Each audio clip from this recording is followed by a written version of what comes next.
बिस्मिल्लाहिर्रहमानिर्रहीम। अगर आप हेड फोन का इस्तेमाल करते हैं तो आपको ये आवाज़ और भी ज़्यादा खूबसूरत लगेगी।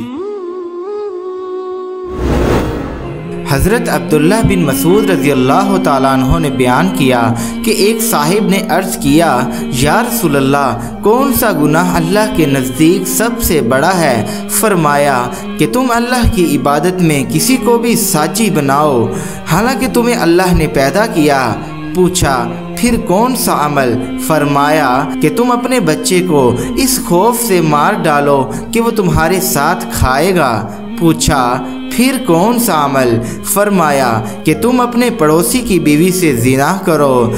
चुनाचे अल्लाह ताला ने इसकी तस्दीक में कुरान नाजिल फरमाया, और वो लोग जो अल्लाह के साथ किसी दूसरे माबूद बातिल को नहीं पुकारते और जो किसी ऐसे की जान नहीं लेते जिसे अल्लाह ने हराम किया है सिवाय हक के, और जो ज़िनाह नहीं करते, और जो कोई ऐसा करेगा वो गुनाह से भिड़ जाएगा।